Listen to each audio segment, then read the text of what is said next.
Listo, muy buenas noches para todos y todas. Espero que se encuentren bien. La semana pasada, ¿en qué habíamos quedado? ¿Cuál fue la tarea, la última tarea que habíamos quedado para esta semana? La entrega de una presentación con los sectores económicos. Listo. En ese orden de ideas, ya pues algunos habían socializado y pues los que no, tenían que subir el enlace, ¿cierto? Entonces, Sí, señor. chan, chan. Y entonces, ahora nos vamos a concentrar en el proyecto formativo. ¿Por qué? Porque es una de las condiciones importantes frente pues al desarrollo de su proyecto de formación. ¿Qué vamos a hacer en este proyecto? Entonces, ¿quién me ayuda perdón, qué vamos a hacer en el documento con respecto al proyecto? Entonces, ¿quién me ayuda, por favor, a leer lo que dice acá? Pero no todos, de a uno.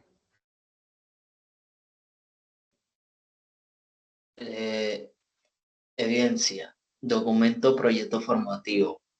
Para finalizar las evidencias de la presente actividad de aprendizaje, se requiere continuar con el apoyo a la empresa de la cual hace parte mediante un informe. Para ello, realice un pronóstico del comportamiento de la demanda de donde usted trabaja. Esa demanda puede ser de un producto, un servicio o en general de la empresa. Dicho informe de pronóstico debe contener información de precios, competencia y necesidades de los clientes, además de implementar algunos de los métodos de pronóstico presentados en el componente formativo. El informe debe contener el pronóstico en una extensión no menor de 2 hojas tamaño carta, en fuente Arial 10 puntos y debe ser entregado en archivo PDF.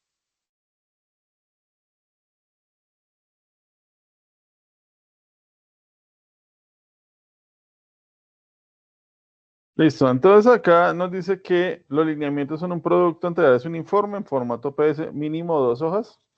Yo creo que eso nos da para muchas más. Y entonces, y hacer el envío pues en el lugar que corresponde. Entonces, ¿qué entendemos de este documento?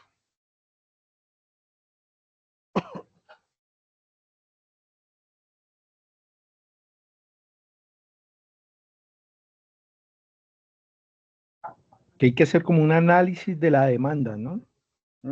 Sí, De cómo se mueve el producto en la empresa. así pues como con el temblor, así se mueve.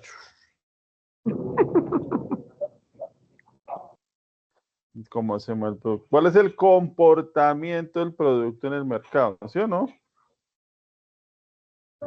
Esas serían las palabras técnicas correctas, sí, señor.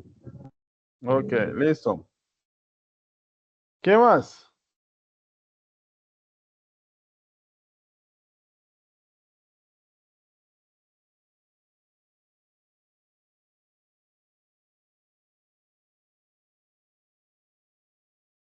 ¿No? ¿Nadie más?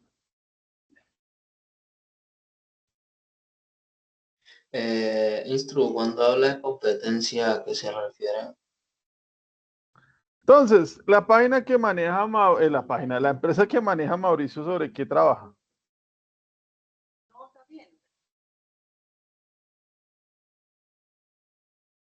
¿Sobre qué trabaja? Es una empresa constructora. ¿Constructora? Sí, señor. Listo. Entonces, digamos que dependiendo del tamaño y el sector donde se encuentre, yo puedo decir que mis principales competidores puede ser Marval, Constructora Bolívar, eh, ¿cuál más así grande? Está Ospina, ¿sí? Está De amarillo. Crucero, creo. Amarelo, ¿Cómo se ¿sí? llama? Crucero. ¿Cuál? La otra.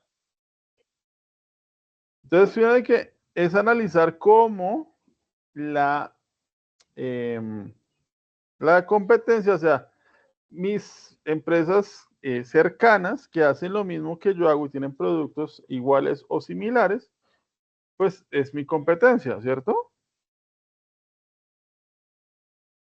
¿Y cómo yo hago el pronóstico?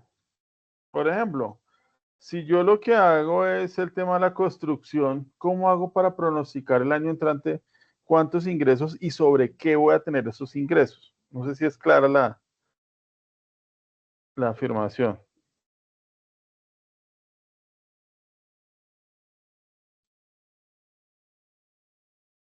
Entonces, que me repite usted, me cayó la llamada. ¿Cómo hacemos para hacer esos pronósticos? O sea, si yo les dijera a hoy, ¿cuánto vamos a vender el próximo año de acuerdo a sus empresas? ¿Qué harían ustedes para poder establecer esas condiciones?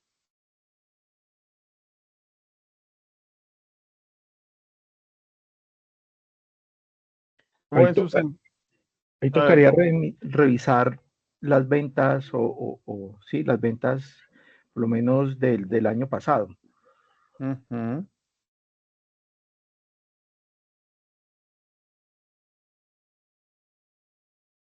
También mirar cuáles son la cantidad de clientes que tenemos Ok. para poder vender. Pero bueno, ¿qué está pasando en este momento? Bueno, en Colombia hay un clima bastante tenso y lo que ha venido pasando estos últimos días, pues es un poco más tenso. Aún, lo está generando mucha más tensión y eso pues va a desencadenar en cosas que pues ojalá sean bien manejadas, porque si no, pues vamos a estar en unos cuellos de botella, por decirlo de otra manera, que pues van a generar un impacto económico y social bastante grande. Pero, por ejemplo, en este momento en Inglaterra, ¿quiénes están reunidos?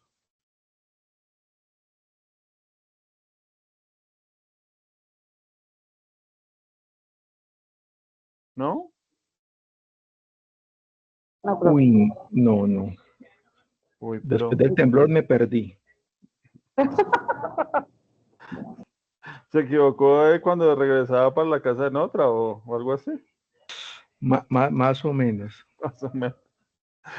Entonces, están reunidos China y Estados Unidos, ¿sí? Y pues eso tiene una connotación pues a nivel global porque pues China y Estados Unidos están llegando a un acuerdo para terminar la guerra comercial, ¿cierto? Que probablemente lleguen esta semana a ese acuerdo y empiece a desescalonar las tensiones comerciales que hay a nivel mundial, ¿cierto? Si esa se da, eh,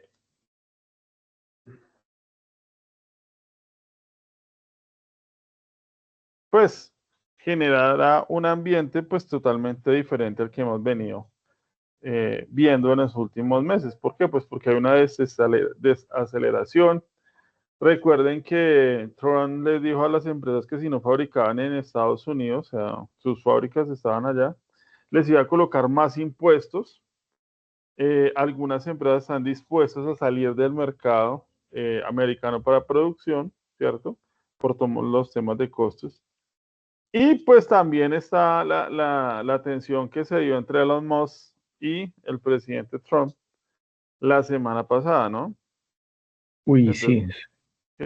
que no, que usted era el que estaba por allá en las islas, que usted ya no me va a dar los 200.000 millones de dólares en contratos. Pues al final, para que ustedes se lleven una visual, ¿cierto?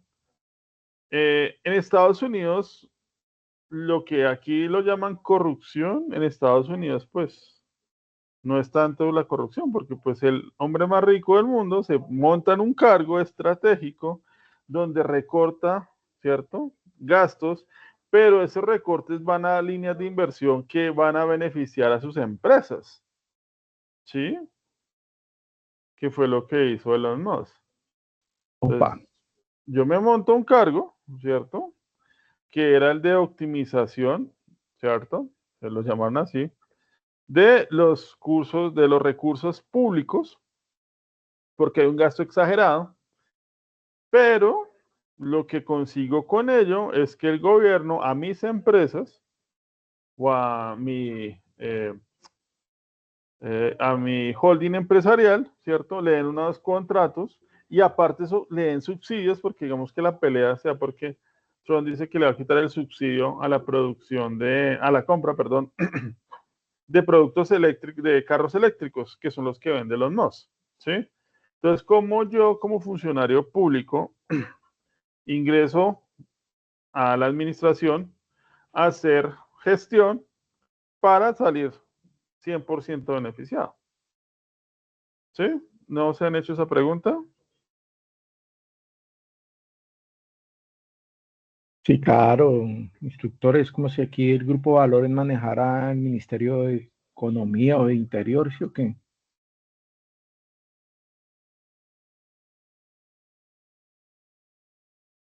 Y los demás, bien, gracias.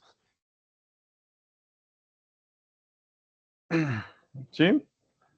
Entonces, ese contexto internacional nos afecta, pero pues aquí hay unos agravantes bastante fuertes, ¿cierto? Que es el tema de el recrudecimiento de la violencia como un factor de desestabilizar política y económicamente el país, ¿cierto? El país está entrando en un periodo bastante oscuro, como lo veíamos allá en la historia de la humanidad, ¿sí?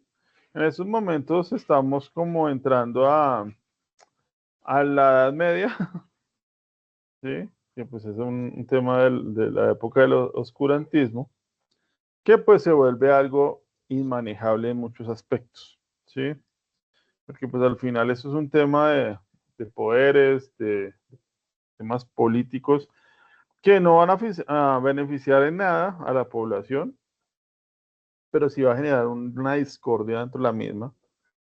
Y pues para eso está el tema de agitar el tarro de hormigas, ¿no?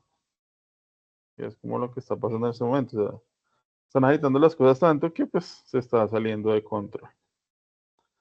Bueno, ¿hace alguna pregunta, duda o inquietud?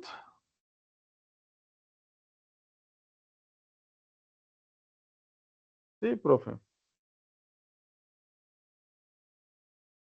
sea, todos ya van a hacer su informe y no hay preguntas de ningún tipo.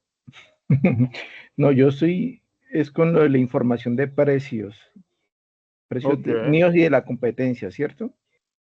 Sí, sí, sí tengo competencia directa, ¿no? ¿Por qué? A ver, ¿cómo se llama la empresa que maneja Juan? Vive Natural Light. Listo. Vive en Natural Life. Pues tiene unos procesos productivos que no se pueden comparar, por ejemplo, ¿cómo se llama? A los de el té. A té hindú, ¿cierto? Hindú, oriental. Entonces, té hindú pues tiene un nivel mucho más grande y no es mi competidor. O sea, ustedes no le compiten a té hindú porque no es su mismo mercado. No sé si es clara la analogía. Por ejemplo, ¿dónde están los del pollo? Los pollos. Profe, y MIL de Colombia, MIL de Colombia, los ¿qué hace? zapatos.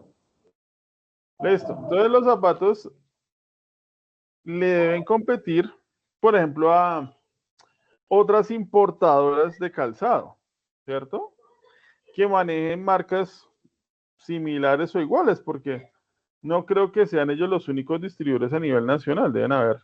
Están las mismas marcas, por ejemplo, presentes en el mercado colombiano, entonces las mismas marcas se vuelven competidoras. Vale, listo, gracias.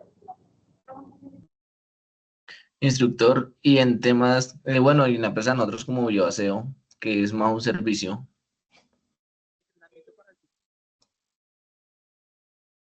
Bueno, ahí, ¿este es el servicio que prestan para quiénes? ¿Cuál es su cliente? Conjuntos, Ah, Conjunto bueno, residencial. entonces ahí se mira no una empresa, por ejemplo, como Casa Limpia, que es una empresa mucho más grande, sino me tengo que enfocar a empresas que sean de mi mismo nivel, de mi mismo tamaño. ¿Sí? Entonces, esta tarea es interesante porque vamos a combinar varias cosas, ¿cierto?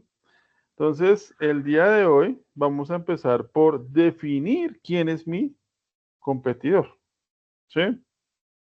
Pero quiero compartirles un video que me parece que es interesante para ustedes, pues de lo que pasa a nivel global y cómo es la logística realmente en temas, pues, fuera del camión y la caja o el paquete que nosotros estamos acostumbrados a ver. Entonces, por favor, me dicen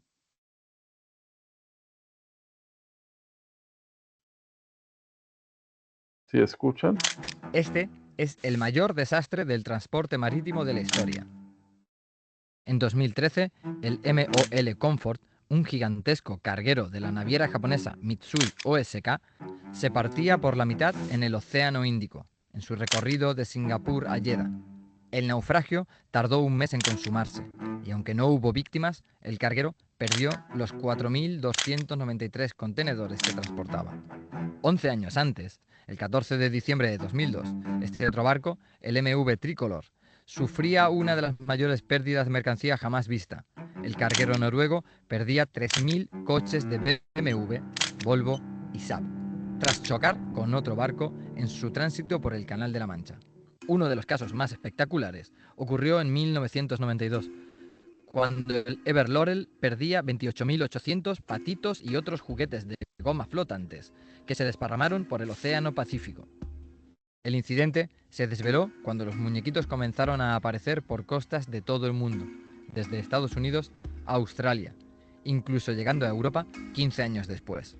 La pérdida de contenedores en ruta es algo tan común como secretos son las informaciones sobre los contenidos perdidos.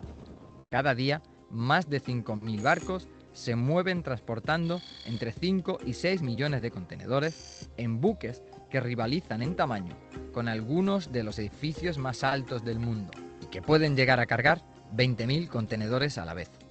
Un transporte que mueve el 90% de los productos manufacturados del mundo con un valor conjunto anual de más de 3 billones de euros. Con estos números masivos en la mano, no puede sorprender que no todo lo transportado llegue a destino a salvo. Pero, exactamente, ¿cuántos contenedores se pierden en el mar? ¿Y qué pasa con ellos? Los contenedores fueron introducidos en el transporte marítimo por este empresario en 1956. Malcolm McLean quería agilizar los lentos tiempos de descarga y carga del paso de los vehículos terrestres a las bodegas de los barcos, y fue quien planteó un sistema mediante el cual la carga fuera apilada una sola vez dentro de una gran caja, y ésta, a su vez, pudiera ser transportada y apilada en barcos o en camiones. En menos de 10 años, el uso de contenedores se disparó, y la estandarización de sus medidas fue la clave. Los cargadores vieron rápidamente que cuantos más contenedores metían en un barco, más se abarataban los portes. Y así comenzó a crecer el tamaño de los barcos y a aumentar el número de contenedores en ellos. El problema aparece cuando los cargadores declaran pesajes inferiores de sus contenedores para ahorrar costes de flete. Algunos estudios, incluyendo el de la Comisión de Investigaciones de Accidentes Marítimos del Reino Unido, señalan que un pesaje impreciso puede conllevar problemas de equilibrio en el apilamiento y de barcos navegando cerca de sus cargas máximas cuando tengan que soportar momentos de estrés.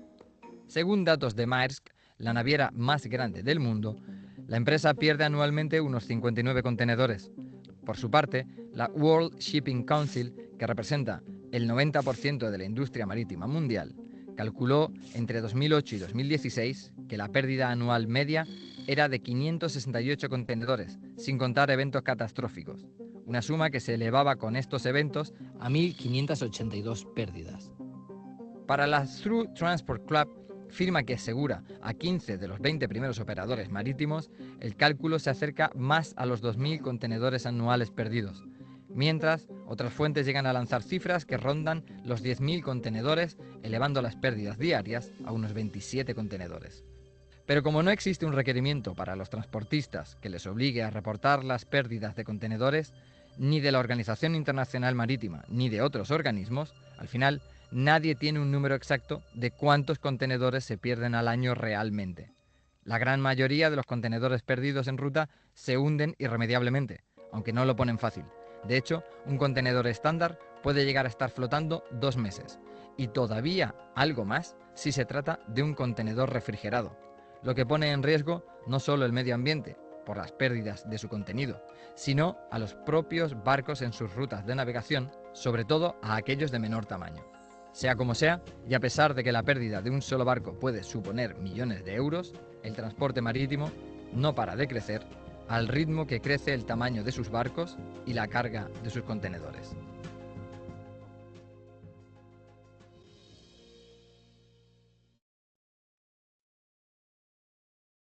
¿Listo? ¿Cómo vieron ese video? ¿Cómo lo analizan más bien? Pues lo vieron, sí. Pero ¿cómo lo analizan?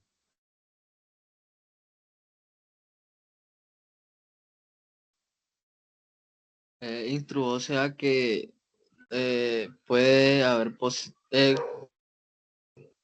un 90% de posibilidad de que el barco llegue a destino o se quede en alta mar o pase algo, alguna novedad. No, digamos que el porcentaje para que un barco naufrague, pues, si ustedes se dan cuenta, es muy poco probable. Lo que sí es probable es que dentro de la carga, ¿cierto? Se caiga uno que otro contenedor. Sí, eso puede pasar. ¿Qué pasa con el Por lo tema mismo con el tema del que él pesaje? decía, Creo que dicen, y es que si usted, no sé, dice que van 20 toneladas y realmente van 22 toneladas y queda mal apilado los contenedores, pues puede ser que uno de esos pues se caiga, ¿sí? O en una, digamos que en una oleada, un oleaje muy alto, digamos que atraviesan algún tipo de tormenta, pues puede generar esas pérdidas, porque si, por ejemplo, el contenedor está asegurado, pero pues si se excede el peso y se cae, pues muy posiblemente no sea uno, sino sean varios los que se caigan en ese momento. sí, señor. Sí, lo que él decía, que un mal cálculo puede ocasionar pues una pérdida millonaria, ¿no? Ujú. Ahora, acá Luis Miguel habla del tema de los fletes, perdón, de asegurar la carga, pero es que muchos, digamos que en temas de transporte, no declaran lo que realmente lleva el contenedor o vale la carga. ¿Por qué? Pues por pagar menos seguro o menos flete, ¿cierto? Un ejemplo es que yo importe computadores portátiles, pero declare pantallas, ¿cierto? Pantallas para computador, pues las pantallas son más económicas que los portátiles, ¿sí? Y puede empezar casi lo mismo. En un momento que haya el naufragio, ¿qué va a pasar con esa carga? El contenedor donde venían los computadores se cae porque, ¿qué me van a responder a mí? Pues por unas pantallas, no me van a responder por los computadores portátiles. ¿Sí? Más o menos se entiende la explicación. Sí, Están señor. arriesgando la carga, ¿sí? Por ¿Cómo? economizar. Arriesgan Sí, la carga por economizar. porque pues generalmente no pasa nada, ¿sí? No pasa. Es muy raro que pase algo que haga que mi carga se pierda. Entonces, ya he hecho eso varias veces, pues ya no hay problema. Pero pues en el momento que haya una eventualidad, que ustedes ¿cuántos contenedores son los que se transportan diariamente? En casi 6.000 barcos.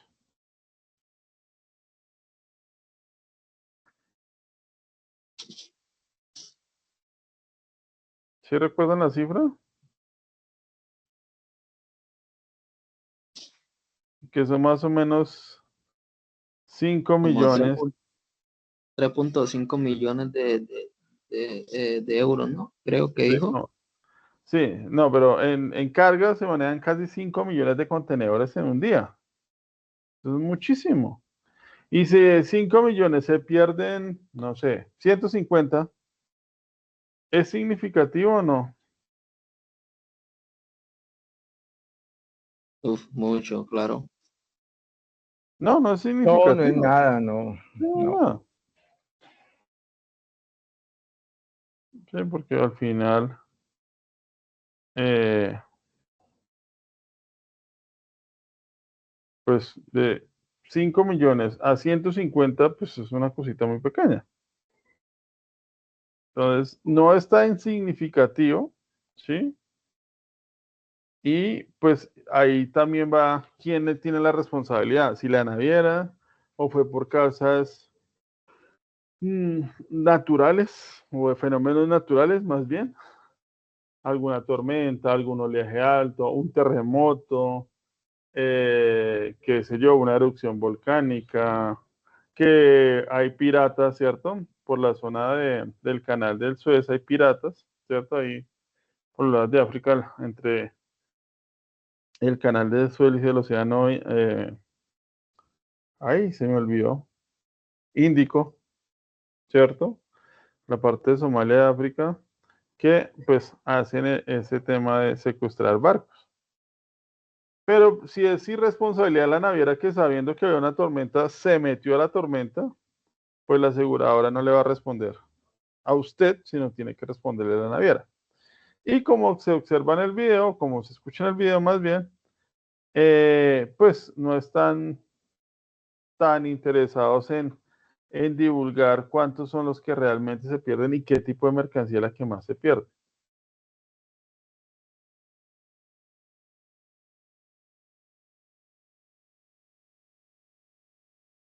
¿Listo? Hasta ahí, ¿cómo vamos? Pregunta, ¿cuánto del 100% de la carga, cuánta se transporta en estos medios de transporte? Valga la redundancia.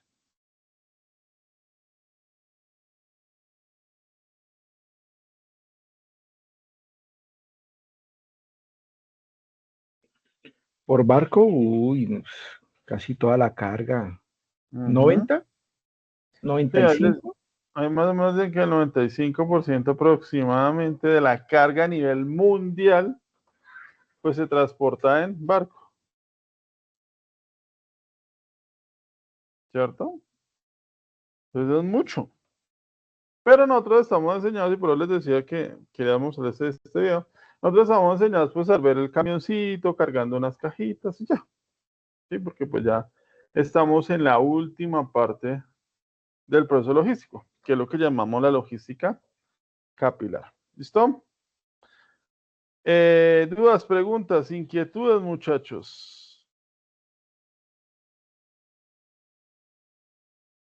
Profe, ¿eso quiere decir que la carga por buque o barco es como más seguro que en otras vías? Claro. Perfecto. Y pues que es más económico. Sí, pues porque un portacontenedores puede cargar 20.000, 25.000, el más grande ya cerca de los 28.000 contenedores en un solo viaje. Y que pues llega a un puerto, descarga, vuelve y carga, ¿cierto? Y así va transitando, pues el movimiento que tiene es bastante. Entonces, todo ello genera unas condiciones que al final, ¿qué pasa si yo importo productos? ¿Sí? Entonces, hay condiciones que puedo manejar como hay condiciones que no puedo manejar. Inicialmente, este estudio de mercado que vamos a hacer o que van a hacer ustedes en sus empresas va a ser un estudio muy local, si al caso departamental. Entonces, por ejemplo, John Bonnet, ¿cómo llama la empresa que ustedes están manejando? ¿Macpollo? ¿No? Esos son los de Bucaneros. Bucaneros. Pionero, instructor, me apoyo es la competencia. Buenas noches, por cierto. Buenas noches, Luis Miguel. Entonces, es eso, es identificar con quién me compite. Entonces, por ejemplo, el D1, ¿cuál es la competencia del D1? El ARA. El ARA. ¿Cuál más? Dollar City. Bucanero. No, Bucanero no, porque Bucanero es un proveedor. Ísimo. Dólar El Oxxo. City, Ísimo, unos Oxxo, ¿cierto? El Oxxo. Pero fíjate que, por ejemplo, directamente tenemos los Ísimo y los ARA. ¿Sí? ARA. Que son muy semejantes en su estructura de negocio. El Oxxo, pues, es para ciertas cosas. ¿Y cuál era lo que me decían?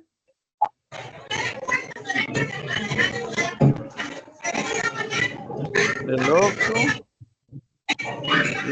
De pronto de los colatiendas, pero no, los colatiendas ya no son competencia para el D1.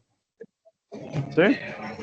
Entonces, es importante que ustedes empiecen a identificar quién es su competencia. Hola, ¿qué le pasó a la guía? ¿Queda en blanco?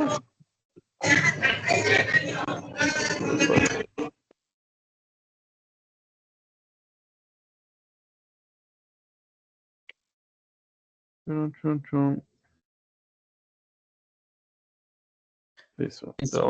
¿El éxito no sería competencia tampoco? No. El éxito es competencia, por ejemplo, de una olímpica. De una al costo. ¿Sí? Pero de uno no.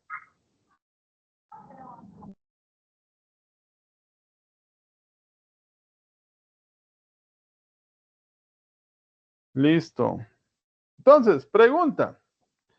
En su informe, por ejemplo, retomando lo que hemos hecho en esta guía, ustedes deberían decirme quién es la clasificación de la carga que ustedes manejan. Entonces, es que nuestra carga es perecedera, no perecedera, ¿cierto? Entonces, ahí empiezan ustedes a clasificar su empresa, a identificar quiénes son sus competidores. Acá teníamos qué modos y medios de transporte utilizamos. ¿Por qué? Porque es que si sabemos qué modos y medios de transporte utilizamos, sabemos si nuestra distribución, como pasa con algunas de las empresas de ustedes, son solamente local, otras son regionales y otras quizás son nacionales y, como dijo Jorge Barón, internacionales. ¿Sí? Entonces, fíjense que eso hace parte de ese informe que ustedes pues van a entregar. ¿Hasta ahí alguna pregunta?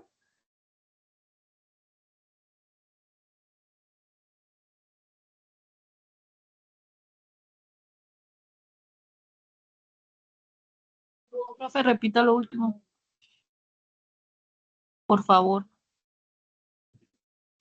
Que ustedes deben tener identificado cuál es el tipo de carga, ¿cierto? Y cuál es el modo y el medio de transporte, pues porque eso nos dará a entender si ustedes tienen un alcance regional o un alcance local o un alcance nacional, ¿cierto? Porque, esperen un segundo que está pasando aquí un...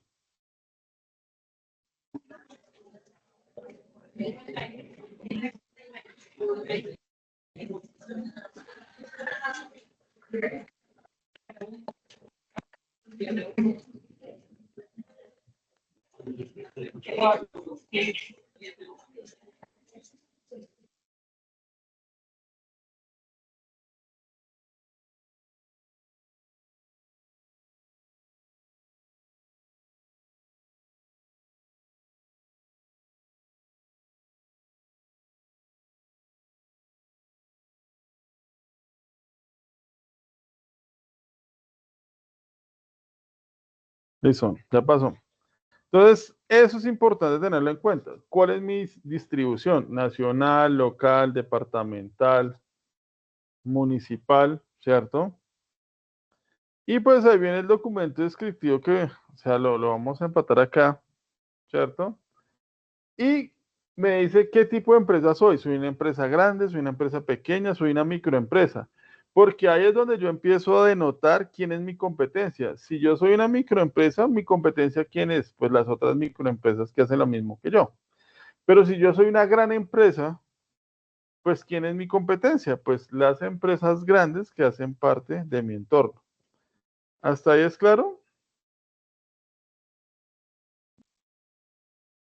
Sí, Señor. sí, señor. Sí, Lo señor. mismo, a partir de allí ustedes empiezan a mirar quiénes son sus clientes, ¿cierto? Y lo que les decía en algún momento es que mi cliente no necesariamente es el consumidor.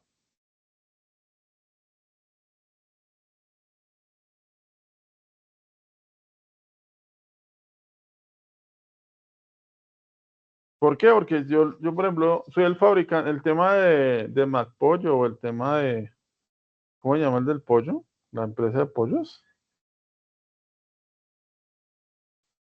Bucanero. El pollo bucanero, por ejemplo, pues sus clientes son las grandes superficies como de Uno, Olímpica, ¿cierto? Éxito. Sus clientes no son las personas que compran el pollo allá en el barrio y lo consumen, no, ¿cierto? Pero les decía en ese documento descriptivo, tengan claro quién es su cliente, no quién es su consumidor o quién es el que consume su producto, que son dos cosas totalmente diferentes. Porque a partir de ello es que yo hago el pronóstico, que era lo que decía, creo que el que decía eso era John Bonet, de cuántos clientes tengo. Entonces uno puede decir, es que yo tengo 10 clientes. 10 clientes porque son éxitos, son los de Uno, son Aras, ¿cierto? Entonces, pues esos 10 clientes, aunque son poquitos, pues el consumo que ellos tienen es bastante alto. ¿Hasta ahí es claro? Sí, señor. ¿Quiénes son mis proveedores? También es importante tenerlos claros porque mis proveedores, como les decía yo en su momento, son los que me ayudan a agilizar mi producción. Si yo no tengo buenos proveedores, pues muy seguramente no va a tener una buena producción, ¿cierto? Y Esa, me pueden interrumpir, instructor. Esa, creo que es la evidencia, la evidencia es la que está más abajo, porque esa ya sí, la hicimos. por eso, Eh, pero estoy haciendo un recuento de qué debería tener ese informe de su empresa. También hay ¿Sí? que Va a incluir. complementar. O sea, todo eso hay que irlo condensando. Y ahí Profe, viene, señora, buenas noches, profe. ¿Es buenas un noches. informe descriptivo de lo que hemos realizado? Nuevamente. Sí, pero haciendo un recuento porque la idea es construir ese documento que les permita a ustedes tener la base para, en ese momento necesitamos conocer su empresa de una manera mucho más profunda. ¿Claro? Bueno, sí, señor.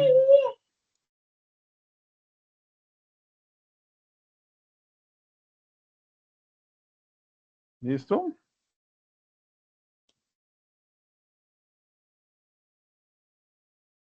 Entonces, dentro de esto también viene que ustedes clasifiquen su mercado, ¿cierto? Entonces ustedes ya en la infografía saben quién es su mercado, ¿cierto? ¿Dónde lo venden? Nosotros vendemos por mayor, vendemos al de tal, vendemos por mayor y al de tal, ¿cierto? Entonces, ¿dónde está su mercado? Tienen que identificar, porque es que todo eso es lo que me sirve a mí para las proyecciones. ¿Cuáles son mis cuatro? Que es mi precio, debo conocer el precio de mis productos, el tipo de publicidad que se hace, el producto, ¿cierto? Y el mercado o la plaza donde se está comercializando. Entonces, lo que les digo, la plaza para muchos puede ser un tema porque venden virtual, pues es un tema netamente virtual. Otros dicen, no, es que nosotros tenemos un puesto de venta al público. Pues, tienen un componente virtual y tienen un componente presencial, ¿cierto? Y así ustedes van construyendo, porque es que les decía acá en esta infografía que cuáles son los artículos más vendidos de su sector, ¿cierto? ¿Cuáles son sus clientes principales y cuáles serían sus clientes potenciales? Entonces, lo que vamos a hacer en este documento, pues es un recorder eso, una consolidación de todo eso. Y pues importante el tema de en qué sector está mi empresa. Es un sector productivo, un sector agrícola que hace parte del sector primario, o lo que yo hago es un producto, ¿cierto? Entonces fabrico, no sé, concentrados u otros, ¿sí? No sé, muebles, aquí nos hablamos, hacemos filtros o hacemos, por ejemplo, el tema de pollo bucanero. Pollo bucanero están prácticamente en dos sectores, que es el, eh, el pecuario, que es la cría del pollo, ¿sí? Cría y engorde, y por el otro lado, pues el tema de sacrificarlo y venderlo ya en canal, ¿sí? Entonces, bien, como eso, pues son dos componentes que tiene mi empresa, que hace parte de un sector agroindustrial. Si voy rápido, si tienen preguntas, muchachos, bien pueda. ¿Listo? Y ya teniendo la clasificación de mi sector, pues ustedes ya conocen su subsector. Es que yo estoy en el tema de industrial, pero estoy en algo que llama la producción de alimentos. Entonces, listo. O estoy en el sector agrario y lo que hago es, no sé, minería, o lo que hago es un tema de producción de leche, bueno, entre otras cosas. Pregunta hasta ahí.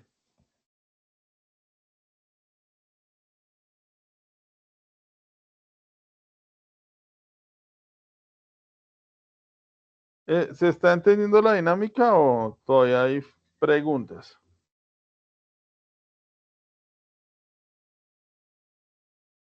Instructor, lo que entiendo es entonces es como un informe, sí, identificar, ¿no? Identificar todo lo que hemos visto, en qué parte estamos, en qué sector del mercado, qué medio de transporte utilizamos, qué proveedores,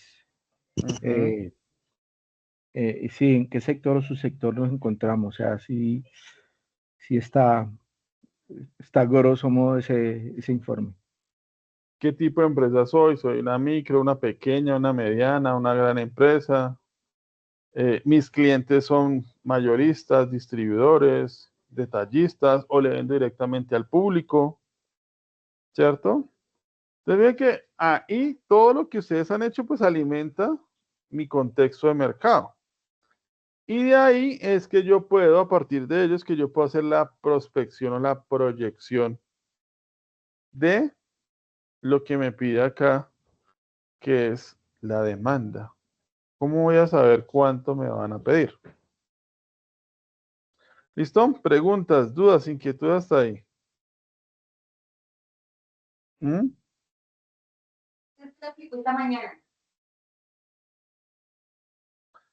¿Claro hasta ahí? ¿Alguna otra pregunta?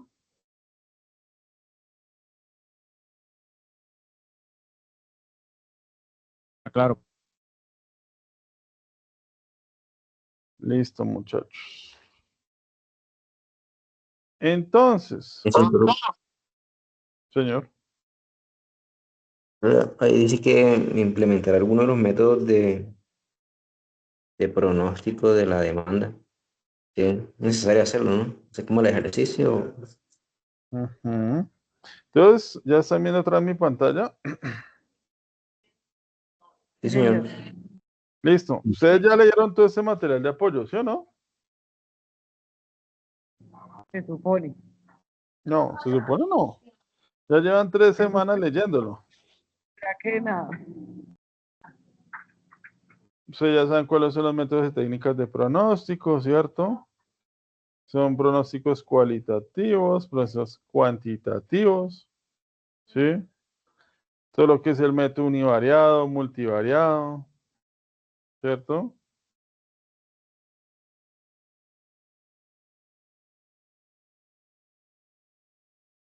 ¿Sí o no?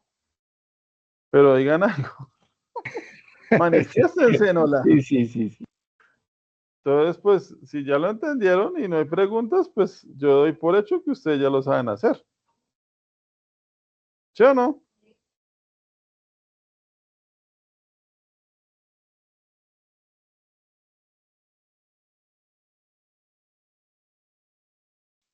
Sí, profe. Sí, profe. Ah, bueno, entonces pues no necesito explicarlo, entonces yo creo que dejaría hasta aquí la clase y ya ustedes pues empiezan a hacer su informe.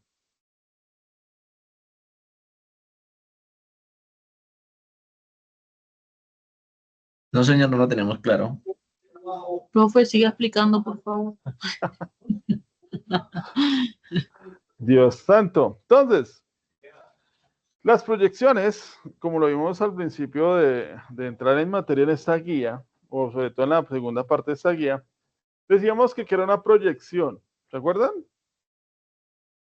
Creo que participen porque si no, Profe, no recuerdo. Claro. entonces cuando hablamos de proyecciones estamos hablando de mirarnos en el futuro, de vernos, ¿cierto? En un futuro, ¿cierto? Y cómo nos vemos. Yo les pregunto, venga muchachos, ¿ustedes cómo se ven de aquí al 2028?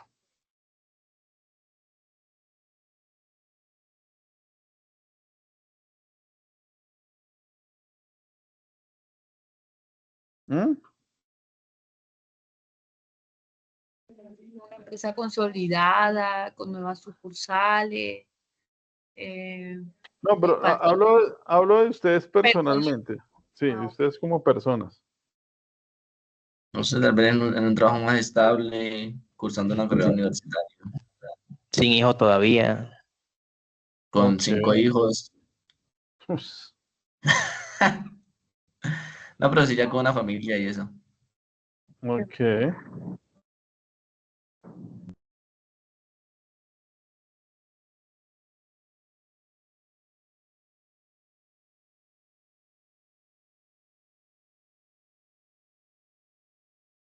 ¿Quién más? ¿Nadie más?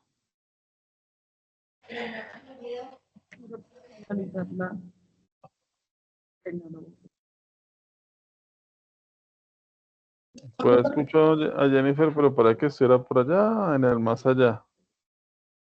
Profe, pues la realidad que uno carga, pues a mi realidad, ¿no? Ujú. Trabajo más estable, con un conocimiento más amplio y con nuevas oportunidades de aprender más al nivel de conocimiento, ¿no? Porque como Ujú. todos estamos en diferentes niveles, pues es Sí, dependiendo pero ahí lo la que... carencia, Ok. pues sería Pero una, ¿no? usted, pero es que ustedes tienen una percepción, y es como para que ustedes tenían una percepción antes de entrar al programa, una percepción que va cambiándose en la medida que vamos avanzando en el programa y que muy seguramente sea muy distinta a la que llegue al final, cuando ustedes se estén graduando, ¿sí? Entonces, si yo les pregunto, ¿y ustedes cómo se ven en el 2028? Muy seguramente no es la misma visión que ustedes tenían del 2028 en la pandemia, ¿o sí? O sea, hace 5 años atrás.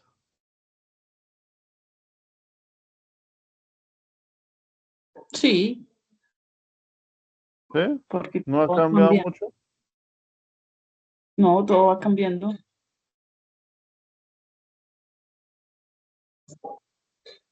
Pues mi punto de vista y lo que he llevado de vida, ¿no? No sé, los compañeros. Ok. Pues sí es diferente porque pues uno no sabía qué iba a pasar más adelante con la pandemia. Ujú. Mañana. Yo solamente escucho que Jennifer por allá habla desde el más allá. Está Ay, intentando abrir la puerta. Oiga, profe, ¿usted me escucha? ahora sí, John Bonet. Ah, que el micrófono este que tengo se va y se viene. Profe, Por ejemplo, cuando nosotros vamos a hacer unos pagos a unos docentes en la institución en donde trabajo, nosotros pagamos mensual, ¿sí? Ujú. Pagamos mensual y pagamos por horas. O sea, tú das 30 horas, 40 horas, dependiendo cómo se maneje el mes, si hay festivos, las horas cambian, el número de horas. Entonces resulta que como los pagos son mensuales, a veces nosotros mandamos el reporte de los pagos el mismo 30 y la coordinación, que es el encargado de hacer los pagos, se demora para pagar de pronto el mismo 30 o de pronto el primero al día siguiente, porque entra un sábado o entra un domingo. Entonces ella o en la coordinación me dice, pero mándenme el reporte el 20, el 24, el 26, hagan una proyección. Entonces, nosotros tenemos que hacer una proyección del número de horas que se va a consumir durante el mes. Ya se sabe que posiblemente durante los días que hacen falta, ese docente va a dar 8 horas más, 10 horas más. Entonces uno hace una proyección para que los pagos se puedan hacer el mismo 30 o que se haga el primero o el 2 del siguiente mes.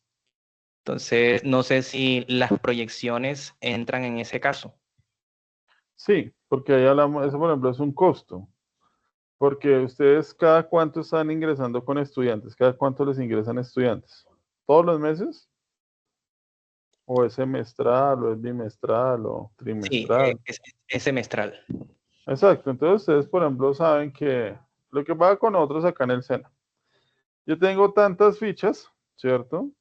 Cada ficha tiene una cantidad de estudiantes. Y saben que yo tengo que estar, o bueno, se va a contratar en este caso que pasó casi desde marzo, así yo entré fue en marzo, hasta diciembre, ¿sí? Entonces ya saben que me van a pagar a mí una cantidad de plata X por el contrato que yo tengo.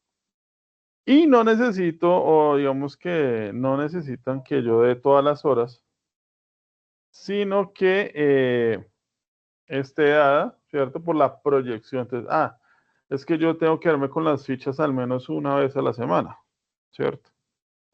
Y el resto, pues, es el trabajo que hago en plataforma y demás. Entonces, bueno, ese tiempo, ¿cómo está distribuido? Entonces, ustedes ven que, por ejemplo, hay instructores que tienen, no sé, 4 o 5 fichas en la misma sesión.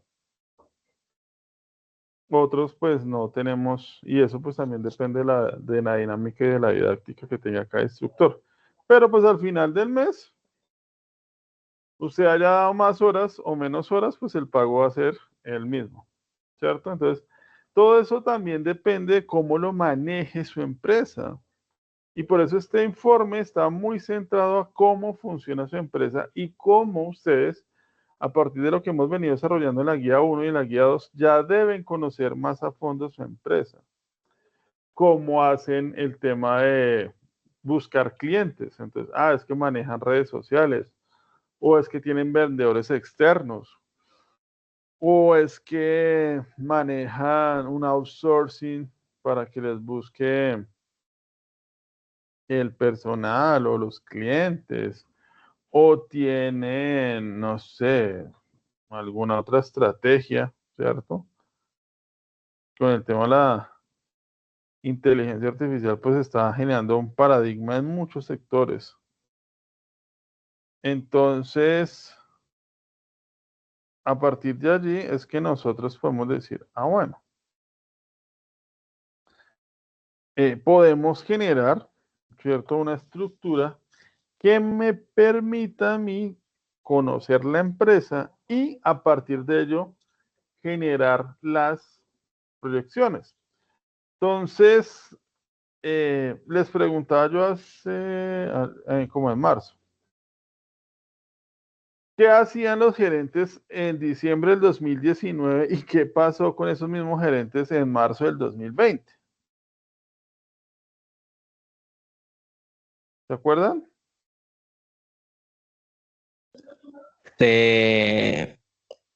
Las Sí. empresas, sí, las empresas empezaron como a cuidarse, ¿no? y a usar otros medios para poder transportar sus productos.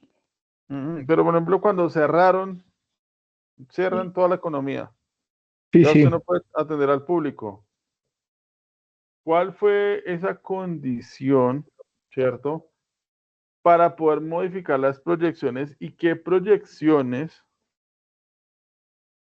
se tienen, cierto, frente a lo que pasó post pandemia? Entonces, la forma de hacer proyecciones de hoy en día son un poco diferentes a como se hacían antes de la pandemia. Y todo eso influye en lo que hacen hoy en día, ¿cierto? Las empresas para poder clasificarse. Entonces, acá ya tenemos como claro cuál era el tema de la proyección, ¿cierto?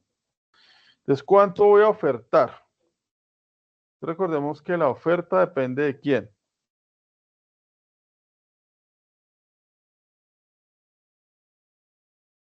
De la demanda. ¿Seguros?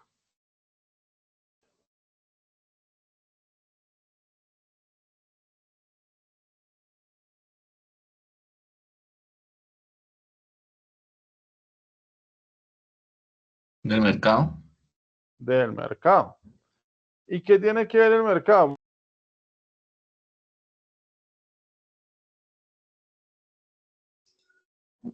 Y ahí están los productos, profe, para vender.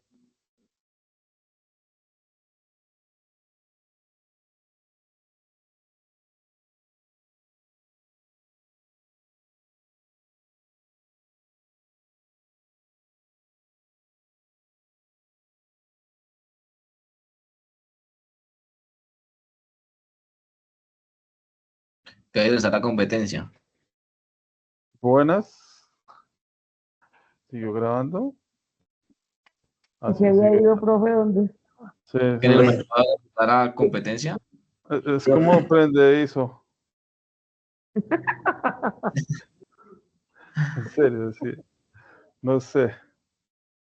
Ay, Bueno, perdón. entonces, en el mercado vemos que la oferta y la demanda y el mismo mercado tiene unas dinámicas que influye factores internos y externos, ¿cierto? Entonces, por ejemplo, lo que les decía ahorita, el tema de China, Estados Unidos, el conflicto interno que estamos viendo en este momento, todo el ambiente mundial que está generando, pues, frente a lo de Israel por un lado, la guerra en Ucrania, los movimientos económicos que están haciendo en Europa, ¿sí? Y todo ello confluye en unas condiciones que el mercado no solamente me puedo basar en lo que la gente demanda, porque lo que pasó con el COVID, que fue un momento a otro, muchos bienes se dejaron de consumir, otros se dispararon. Entonces debo conocer todo ese contexto. Y por eso mi invitación es ustedes deben estar actualizados constantemente. Entonces, ¿quién me ayuda a leer esta definición? Por favor. El propósito que se busca mediante el análisis de la oferta es definir y medir las cantidades y condiciones en que se pone a disposición del mercado un bien o un servicio. La oferta, al igual que la demanda, está en función de una serie de factores, como es el precio en el mercado del producto o servicio, entre otros. ¿Qué entenderíamos ahí?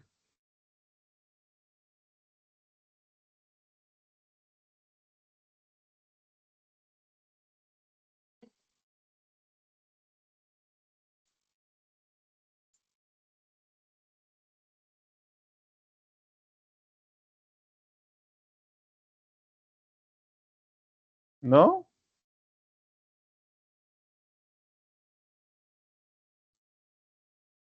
No, no están motivados. ¿Qué pasó? ¿Qué entenderían ustedes ahí? ¿Mm?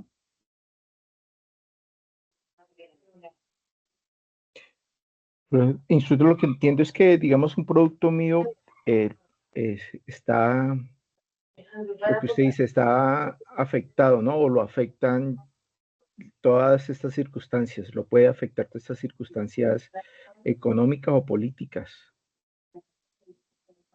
Ok. Entonces vamos a ver los tipos de oferta. ¿Sí?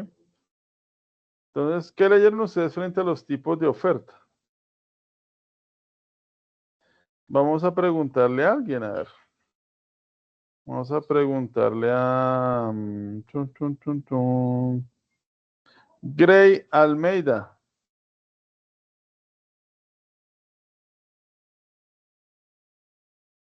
Aquí estoy, instructor. Buenas noches. Buenas noches, Buenas noches. compañeros.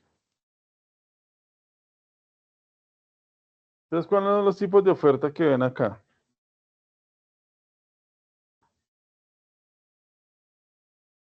Bueno, y hay tres tipos de oferta. Oferta competitiva o de mercado libre.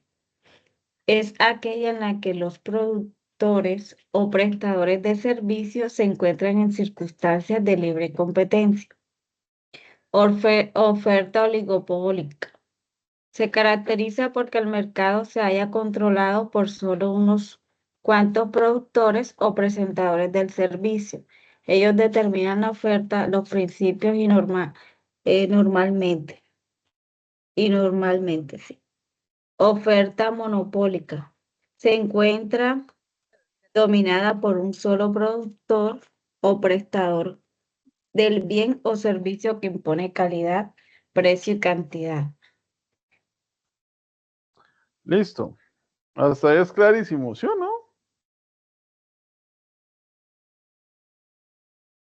Para Instructor, todos es entonces, claro. creería que nosotros estaríamos en la primera de pronto en competitiva o de mercado libre. Depende. Depende del producto, ¿cierto? No, depende del mercado.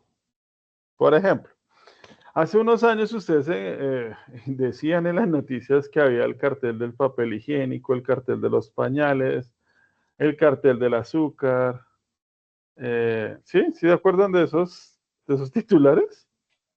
Sí, El papel higiénico, me acuerdo. sí, sí, sí. De los pañales también. El cartel de... que es diferente el cartel al cartel del papel higiénico. ¿Sí? ¿Y eso qué es? Cada papeles nacionales, creo que Kimberly, Todo tenían eso de allá del valle. Es que eso opa, sí. sí. Sí, Dios santo. Pues porque allá por el tema de los residuos de la caña les queda más fácil producir. Entonces, esto es un oligopolio, ¿cierto? Y es que cuando los productores principales se adueñan del mercado, entonces vamos a ver acá. Ah, bueno, esto también es para que ustedes lo revisen. ¿Ustedes saben qué es el índice de desempeño logístico? No. Vayan estudiándolo. Entonces, distribución de un mercado. De un mercado libre. No. El mercado libre no. El mercado de oferta y demanda. Entonces, cuando nosotros vemos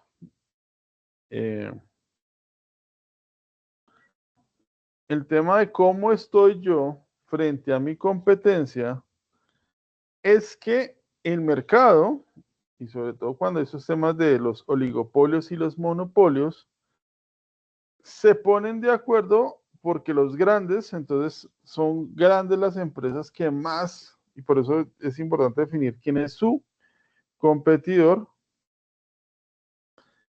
A partir de ahí, ellos son los que establecen los precios. Bueno, pues que aquí casi todos tienen menos de 20 años. ¿Cómo no? ¿Se acuerdan cuando el precio del cemento bajó tanto que quebró muchas empresas nacionales y después empezó a subir, a subir? Ah, bueno, fácil, el petróleo. Más fácil. Entonces, quiero que ustedes vean Distribución, entonces, histórico de precios del petróleo.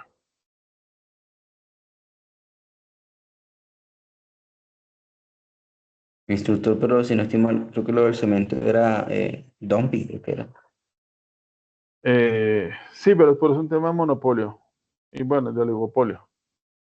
Y tiene que ver con temas de dumping. Esto se pone interesante. Listo, entonces fíjense en esto. Ay, tengo que aceptarles que me monitorean. Listo. Fíjense cómo del 2008 al 2009 pasamos de casi 150 pesos, 150 dólares el barril a menos de 50 dólares el barril. ¿Cierto? ¿Eso por qué pasó?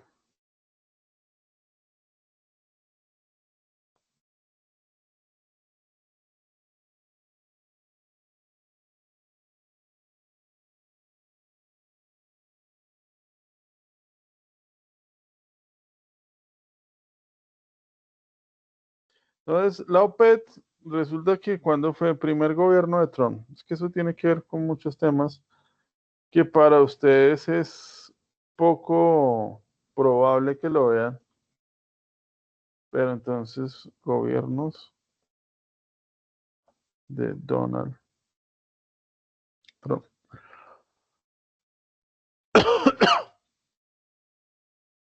Entonces, él ha estado 2 veces en el gobierno, ¿cierto? El primero fue del 2017 al 2021. ¿Sí? Entonces, resulta que en un momento determinado, la OPEP empezó a bajar los precios del petróleo de una manera absurda, ¿cierto? Bajó casi 100 dólares el barril, porque generaban o estaban generando un excedente de producción.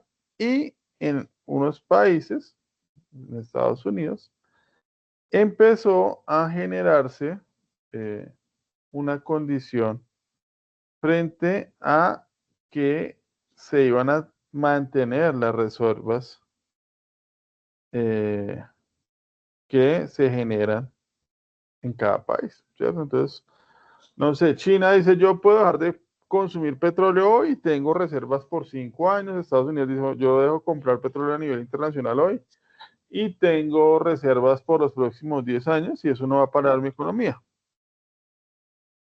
En esa medida es que nosotros, como economías, pues mantenemos un precio estable, pero cuando alguien toma ese tipo de decisiones, es decir, no le compro más al mercado, pues hay una afectación. Entonces lo que hizo la OPEP en ese momento, a finales del 2018, fue, ¡pum!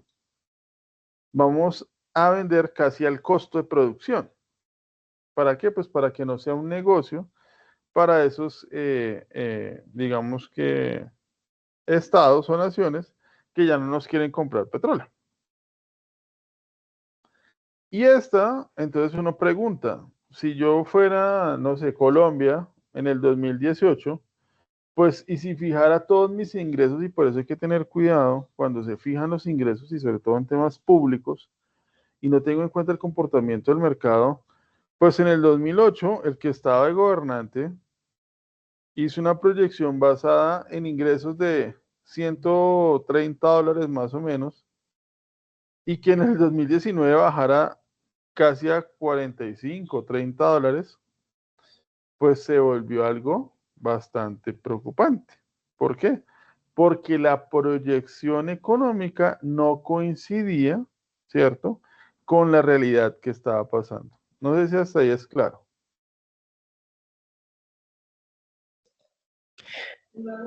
Profe, cuando nosotros vamos a buscar nuevas personas así para estudiar, siempre tenemos como un porcentaje. Por ejemplo, si yo visito 1000 personas, de esas 1000 personas, uno dice, no, el 10% puede que llegue y estudie con nosotros.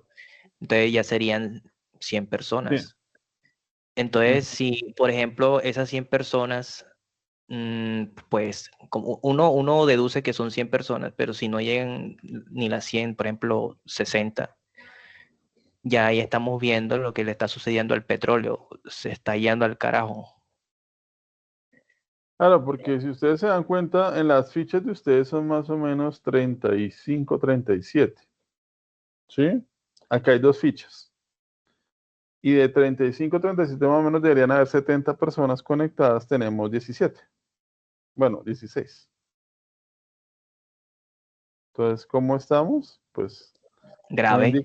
un indicador un poco grave. El problema, y es una reflexión que no sé si ya la hice con ustedes, creo que no, es que pues los que se matricularon y los aceptaron y empezaron su proceso y ya no continúan, pues le quitaron la oportunidad a otros que quizás sí quisieran estudiar. Eso por un lado. Y vámonos al ejemplo de John Bonnet, es que la empresa, o en este caso la institución educativa, tiene que buscar otras alternativas y sobre todo cambiar la forma en que se enseña. ¿Sí? Porque ya transmitir conocimiento pues no es lo adecuado. ¿Sí? O sea, de pronto cuando yo estudiaba, a uno le pasaban conocimiento. Entonces, venga, es que usted hace esto así y ya. ¿Sí? ¿Para qué le sirve? Pero eso es lo que le da. ¿Sí? Entonces a usted le enseñaron, no sé, integrales. ¿Para qué son las integrales? No sé, pero aprenda. ¿Para qué es la química inorgánica? Pues no sé, pero pues tiene que aprenderla. ¿Sí? Eso hoy en día ya no funciona. Y al no funcionar, pues la gente busca otras alternativas para poder gestionar lo que necesita. Entonces, ¿qué es lo que pasa? Muchos hoy en día quieren ser youtubers, ¿cierto? Quieren ser, no sé, influenciadores. Otros quieren vivir únicamente del OnlyFans, ¿cierto? Gurús. Gurús. Y eso hace que, pues, la educación pierda la visión. Claro, hace muchísimos años que la educación no ha evolucionado y con la pandemia, pues, se dio un cambio mental bastante fuerte. Así como Platzi, profe. Perdón, instructor. No, yo no tengo problemas si me dicen instructor, docente, yo eso no le tengo problema. Que a muchos profes si les da que, ay, amiga, mi instructor. ¿Sí? O otros le dicen, no, amiga, mi profesor. El tema es eso. Por ejemplo, Platzi es una plataforma que permite que usted aprenda de una manera mucho más sencilla, ¿cierto? Pero que realmente aplique lo que está haciendo.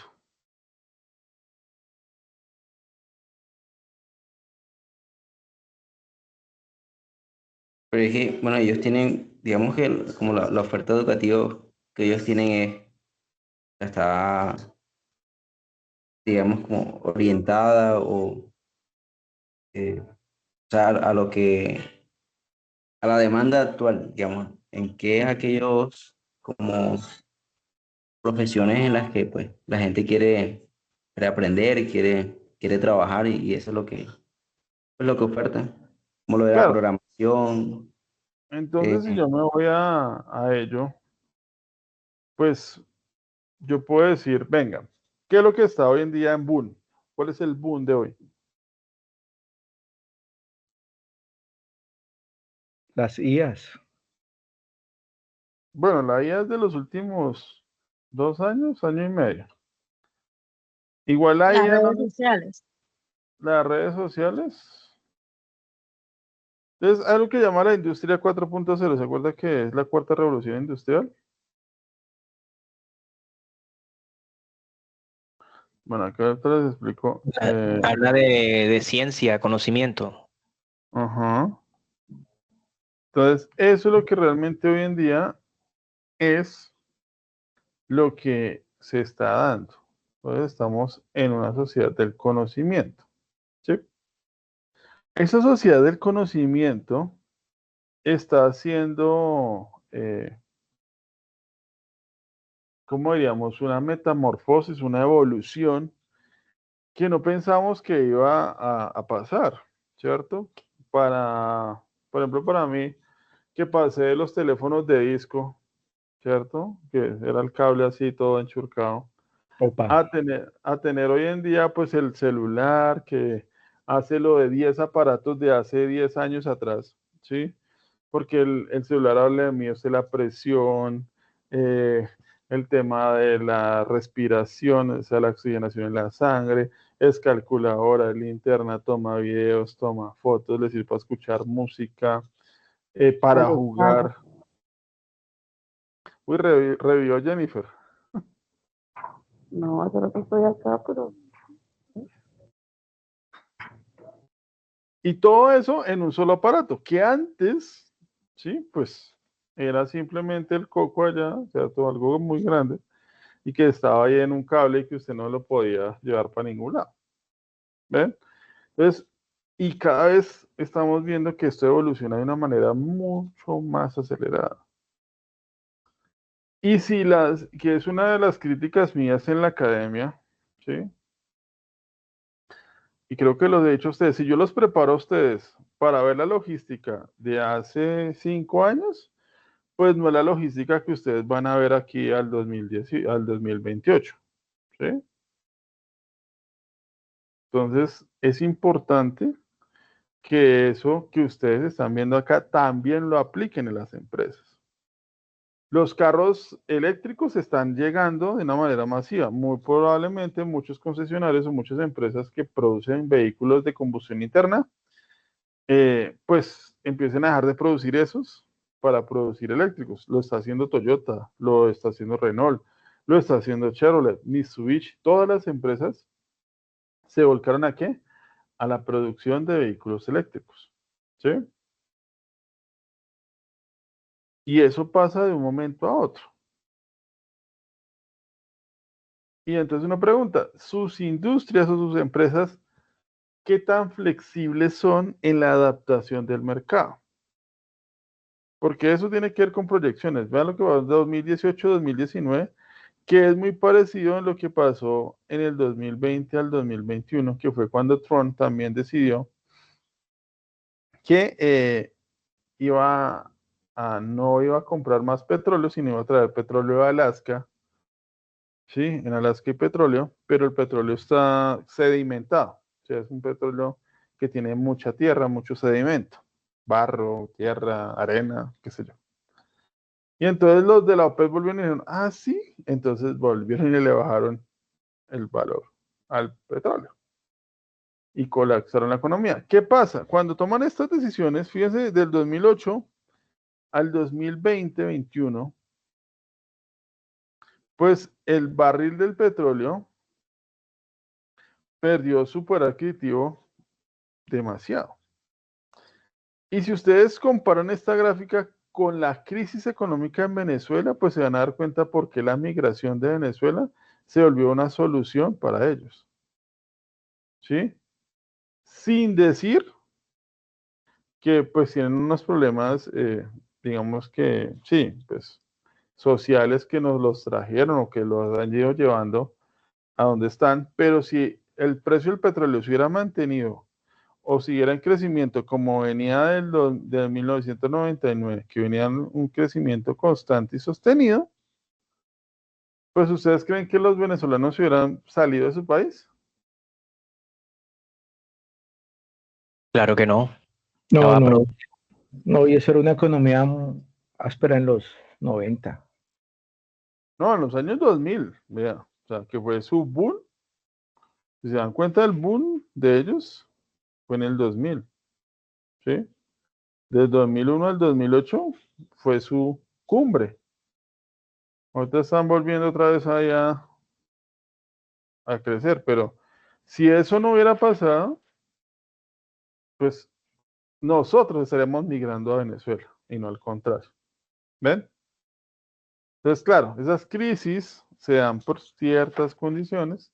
Yo les digo que son externas y que yo no las puedo controlar. Y si lo veamos acá en nuestros tipos de oferta, nosotros tenemos una oferta que puede ser constante, ¿sí? Yo voy a producir 4 millones de barriles, sí, pero me los van a pagar porque es competitivo, o sea, cada quien coloca su precio, o tengo un tema oligopólico, que es que la OPEP dijo, no, le vamos a dar el precio y quiebres el país que se quiebre, a mí ya no me importa, ¿sí? Que fue lo que le pasó a Venezuela. O el tema del cartel de esos pues manejaban pañales, papel higiénico, toallas higiénicas, ¿qué más es? Que había cartel de todo. ¿Y qué? Pues son por competencias oligopólicas, ¿sí? Y eso hace que los pequeños productores pues surjan, perdón, no surjan, sino que creen una barrera comercial bastante grande. ¿Por qué? Pues porque muy difícilmente una persona o una empresa, pues que no tiene el músculo financiero, como lo tienen estas grandes empresas, pueden bajar los costos, ¿sí? Sin perder plata, dejan de ganar, entonces bajan la rentabilidad a lo mínimo. ¿Para qué? Pues para quebrar a todas las empresas que son su competencia o que están en ese crecimiento. Y después, pues lo que hacen es volver a subir el precio y la gente pues tiene un tema oligopólico. Que, por ejemplo, aquí en Bogotá tenemos un sistema monopólico en el transporte. ¿Sí? ¿Por qué? Porque antes, pues los buses, pues había muchas empresas de buses y usted podía negociar el valor o bueno, pasaban muchas cosas. Pero hoy en día, pues usted tiene que sí o sí pagar lo que le digo. Entonces, si van a subir el Transmilenio 300 pesos, usted dice, no, pues, ¿qué puede hacer? Pues nada. ¿Por qué? Pues porque hay un monopolio. Y así el Transmilenio sea feo, no sea la mejor opción, tenga buses viejos, etcétera, etcétera, etcétera, pues a usted le van a cobrar lo que es la tarifa, porque al final, pues no hay más. Sí, solamente hay ese prestador de servicio. ¿Así es claro? Sí, señor.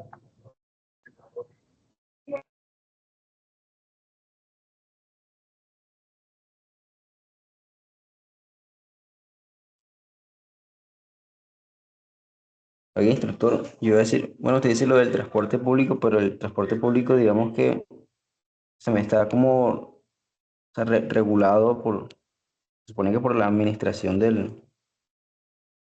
se supone, ¿no? Que es un servicio público. Ujú.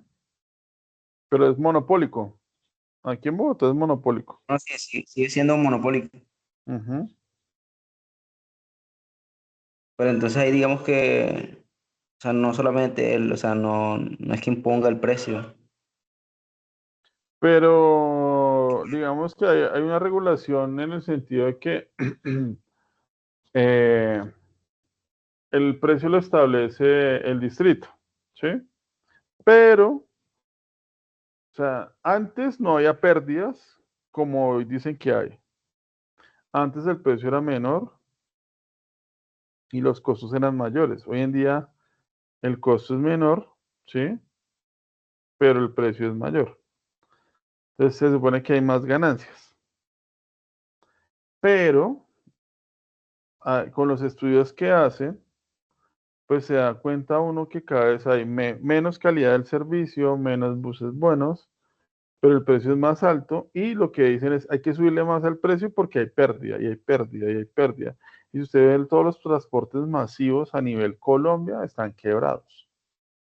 Entonces uno dice, si están quebrados ahora, ¿por qué no estaban quebrados antes? Si era más desordenado, entre comillas. ¿Mm? Opa.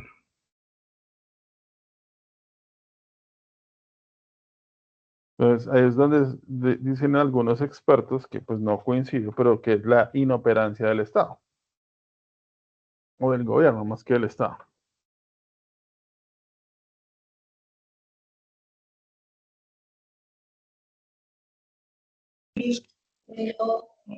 Profe, yo cuando converso eso con la cuestión de los estados, yo siempre he escuchado conversaciones donde se menciona que el estado está haciendo bien, que no sé qué, que él está realizando las cosas bien, que eso es así, que no sé qué. Y otros dicen, no, que el estado va mal, que eso está haciéndolo mal, eso no es así. O sea, o sea, como que no sé, no hay una información clara sobre si el Estado está haciendo bien o si el Estado está haciendo mal, porque eh, hay uno, por ejemplo, los que están en contra dice que eso va mal, todo eso va mal, pero los que están a favor dicen, no, que eso está bien, que eso está bien, y muestran unos datos y tal, lo comparten y entonces el otro grupo dice que eso está tergiversado, que eso está mal, que no sé qué.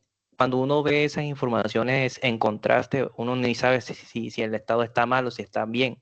Lo único que Wow. uno ve es las crisis que uno comienza a mirar, ¿no? Pero no, o sea, no sé cómo está el Estado como tal.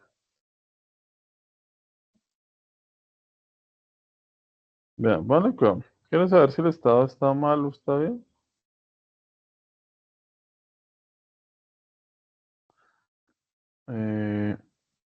Últimos. Vean. Entonces, si yo voy a mirar las ganancias que tienen los bancos, ¿sí? Son ganancias astronómicas.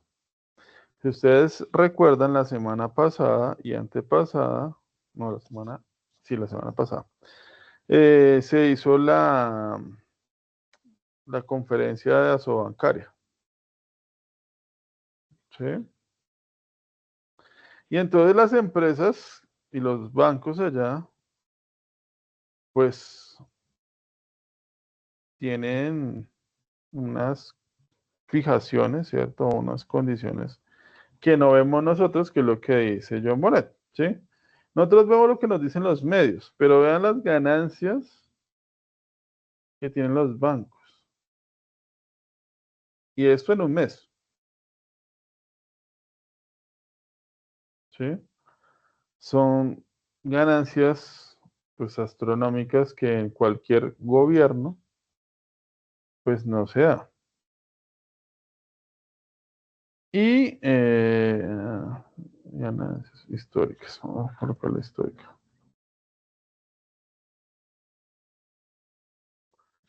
Entonces, fíjense cómo ha estado.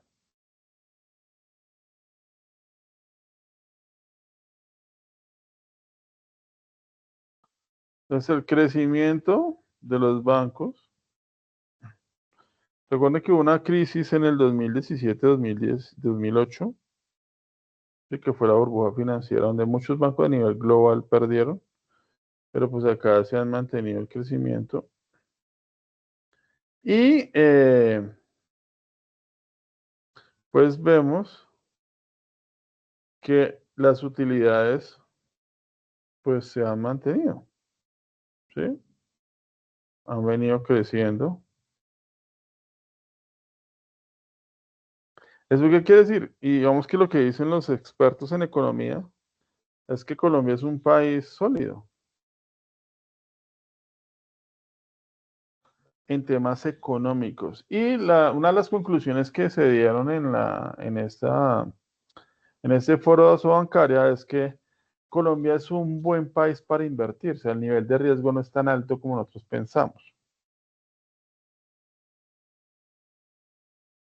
Profe, una pregunta. Señora. Lo que ahorita está pasando, bueno, lo que dijo el presidente de pronto saltarse la regla fiscal y teniendo en cuenta eso de que Colombia es un buen país para invertir, llegado al caso, al saltarse esa regla, no, ahí sí no quedaríamos pues como mal en inversión. Depende.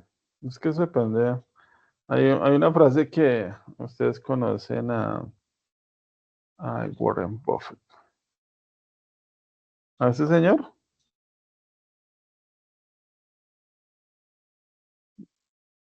Este es uno de los señores más ricos del mundo. ¿Sí? Y entonces él es de los que dice que mientras en las crisis unos lloran, pues otros venden pañuelos. ¿Sí? Él donde ve crisis, la gente, él ve oportunidad de negocio. Entonces, para muchos, nosotros somos una oportunidad de negocio por muchas variables. ¿Sí? Porque somos un país que le gusta pagar. La deuda externa de nosotros crece y crece, pero pues no dejamos de pagar, destinamos parte del presupuesto para, digamos que mucho de la plata que se gasta el Estado es para pagar la deuda externa. Por eso somos buenas pagas y nos prestan plata. Somos un país que genera pues muchas materias primas que le sirven a esas empresas grandes a nivel internacional. Y digamos que frente a la región, frente a una Venezuela, frente a una Argentina, el mismo Brasil, somos una economía que no se cae tanto, sino que se mantiene. Independientemente del tipo de gobierno, porque pues al final los que gobiernan siguen siendo los mismos. O sea, eso ya. El tema de que yo soy de aquí o yo soy de allá o yo voto por fulano porque es mejor que el otro, no. O sea, en estos temas, en estos tiempos, hay algo que se llama política ¿cómo se llama eso? De corporaciones.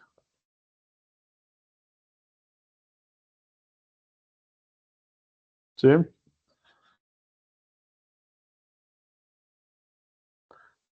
Hoy en día, una empresa como Samsung, como Apple, como Amazon, pues genera más PIB per cápita que un país. ¿Sí? Entonces, estas empresas ganan más plata o tienen más ingresos que las economías de muchos países de África y de Latinoamérica juntos, que eso ya pues es un absurdo.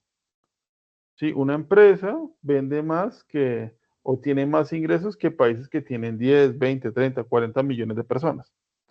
Entonces, es tan absurdo eso que pues lo que se habla hoy son de política de corporaciones. Y que esas políticas de corporaciones hacen que efectivamente, no sé si ustedes vieron el juicio de Facebook. Juicio de Facebook no. Juicio a Facebook. Entonces, Facebook ha tenido varios escándalos por eso. ¿Por qué? Porque a través de estas plataformas manipulan a la gente para que cierto candidato sea el que gane, ¿sí? En determinados momentos. En Armenia, ¿ustedes conocen Armenia el país? No Armenia el departamento.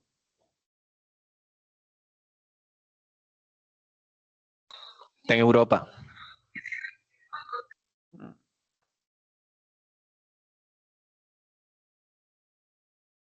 ¿Seguro que está en Europa? No, yo no había escuchado que había un Armenia, sí. Asiático. Es de Asia. Armenia país. ¿Sí? Armenia está al lado de Georgia, que también es un país. Azerbaiyán, ¿cierto? Turquía, Irak, Irán, Siria. ¿Sí? Entonces, en este país, cuando usted va a comprar un celular, lo primero que le piden es que le instale Facebook. Y un candidato, creo que eso fue antes de la pandemia, ganó las elecciones porque instalaban Facebook y lo primero que apareciera la información de ese candidato, ¿sí? Y eso pues pasa no solamente a nivel político, sino también a nivel social de las redes sociales, pero también pasa a nivel comercial, ¿sí? Y como ustedes se dan cuenta, uno va a ingresar a cualquier página y lo primero que le dice es acepte las cookies que tenemos acá, ¿sí? O sea, acepte que lo voy a rastrear por el algoritmo que usted está dejando. Y eso, pues, hace parte también de lo que ustedes tienen que observar frente a sus proyecciones. Porque muy seguramente ustedes pueden vender más si, y solo si, utilizan las redes sociales, ¿sí? Entonces, si ustedes vieron el video que, pues, el cliente no compra lo que quiere. El cliente compra lo que yo quiero que me compre, ¿sí? Así es sencillo. Y eso, pues, ustedes dicen, pero venga, profe, toda esa carreta que usted ha hecho, ¿qué tiene que ver con la logística? ¿Mm?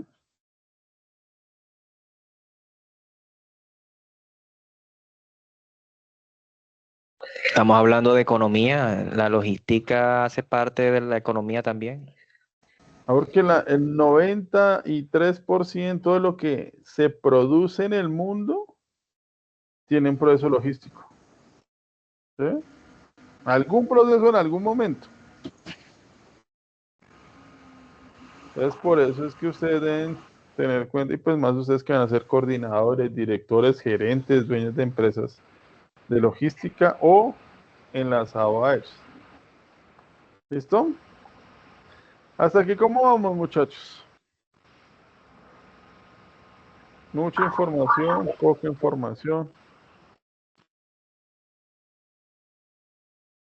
No sabe, no responde.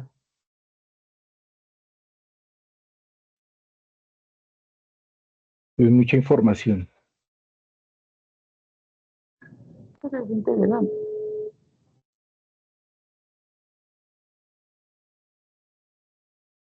Entonces, muchachos, ya más o menos van entendiendo qué es lo que necesito yo en su informe. Bueno, lo que necesitas en tu informe es la empresa que nosotros vamos a seleccionar o que estamos ya en ella. Busquemos la forma ¿de qué? De saber qué tipo de medios utiliza, o sea, todo lo que tiene que ver con la parte logística. Eh, el tipo de transporte, o sea, relacionarlo con eso y buscar, por ejemplo, lo que tiene que ver con los productos que se manejan. Tenemos que llegar a la demanda en el informe. Entonces, tienen que hacer todo ese recuento y toda esa trayectoria que hemos venido hablando hasta que puedan hacer el tema del pronóstico. Entonces, bueno, aquí nuestra plataforma más chévere. Bueno. Entonces, ahora, la proyección de la demanda. ¿Cómo hago para saber cuántas personas me van a comprar? Entonces, John Bonet nos decía, yo tengo que visitar 1000 personas para que al menos el 10% se vuelva un cliente potencial y posiblemente sea un cliente ya que me compre, ¿sí? Entonces, En ese caso, señor, profe, sí, ahí manejamos el 10%. O sea, ¿cuál sería un porcentaje para uno hacer una proyección? eso depende. Depende del mercado. ¿Por qué? Porque puede ser, ¿sí? Que pase como en el petróleo. Yo tengo una proyección que voy a vender a cierto precio, pero en un momento la demanda caiga. ¿Por qué cae? Por ejemplo, ¿a dónde es que están ubicados ustedes, John Bonet? Sí. ¿En dónde están ustedes ubicados? En Ciénaga Magdalena, está Ah, entre ok. Barranquilla y Santa Marta. Y Santa Marta. Entonces, si allá llega una universidad, o bueno, si la alcaldía hace un acuerdo con la universidad y dice, listo, el acuerdo es que ellos no van a pagar nada, o van a pagar un porcentaje mínimo, pues eso les va a quitar a ustedes clientes, ¿sí o no? Correcto. Y es algo que ustedes no pueden manejar, ¿cierto? No lo pueden manejar porque pues son cosas que se salen de sus... Es de una su amenaza contexto. externa. No, eso es una amenaza y las amenazas no son internas, las amenazas son externas. Sí, una Todas, amenaza externa. todas las amenazas son externas. Entonces, dentro de eso, ustedes tienen que ver qué hago para contrarrestar esa amenaza, ¿cierto? ¿Cómo con mis fortalezas las puedo disminuir? ¿Sí? Entonces lo que yo hago es que, no sé,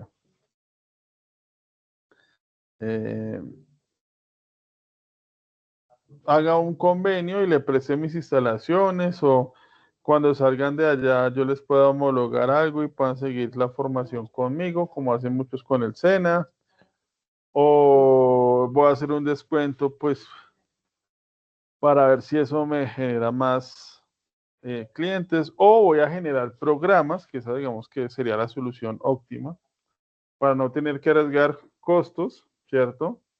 Y no tener que dividir mis ganancias, pues sería crear programas que realmente le interesen a la gente y le sirvan a la gente para conseguir trabajo más rápido, ¿cierto?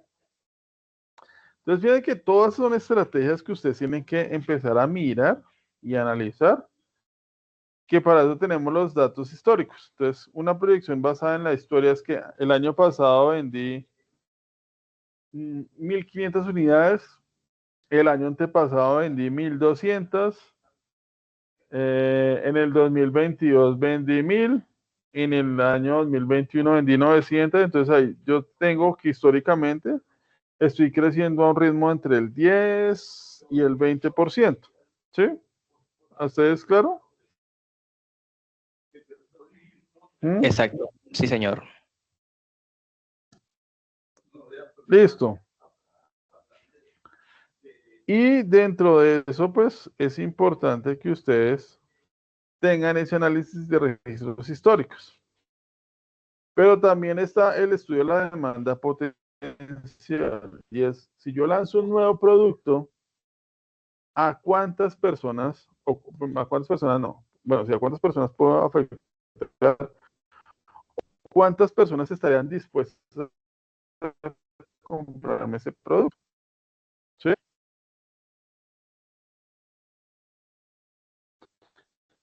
Entonces, ¿cómo te de ahí?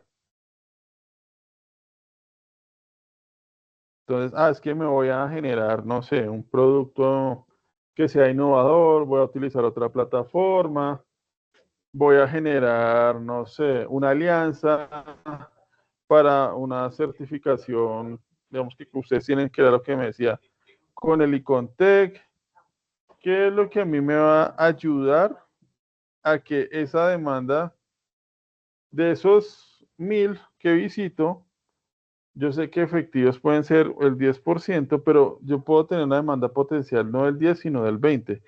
¿Qué hago para no tener el 10, sino tener el 20% cubierto? ¿Sí? Entonces, fíjense que a partir de ello es que yo puedo establecer una estructura que me permita llegar a cubrir más mercado. ¿Sí? ¿Así es claro? ¿Mm? ¿O no? Sí, señor. Listo. Pero también tenemos la investigación de mercado, que es lo que deben estar haciendo todas las instituciones de educación en este momento, y es qué quiere la gente. ¿Sí? Entonces, tengo que mirar si debo hacer encuestas, si debo hacer focus group o grupos focales, si lo que debo hacer es algo que se llama merchandising, no, sino, ahí se me olvidó la palabra. Bueno, sí, temas de networking y temas de estudiar a la competencia. ¿Qué está haciendo la competencia para yo mejorarlo y generar otra oferta diferente o de más valor? ¿Sí? Entonces, fíjense que esas son como tendencias o métodos que puedo utilizar para visualizarme en el mercado. ¿Sí? Muchos dicen, no, es que, y por ejemplo, para el tema de formación, entonces yo voy a ver acá algo que llama certificado de competencia laboral. ¿Sí? Y es un tema nuevo. Y los certificados de competencia laboral tienen que ver con Ministerio del Trabajo. ¿Sí? Entonces, hoy en día, el Ministerio de Trabajo es el que está encargado de las, ya no se van a llamar entidades para el trabajo y el desarrollo humano, sino se van a llamar entidades por competencia laboral. ¿Sí? Y es algo nuevo que tiene que ver con el subsistema de evaluación y certificación por competencias. Y eso pues es algo que digamos que es lo que tiene que hacer muchas instituciones, migrar a este nuevo modelo, porque es lo que le está pidiendo el gobierno el estar en la OCDE. ¿Sí? Si no entienden lo que estoy diciendo, si se les enreda, me dicen. Porque estoy aquí hablando de temas variados que tienen relación, pero que para muchos no aplica una cosa o la otra. ¿Listo? Total.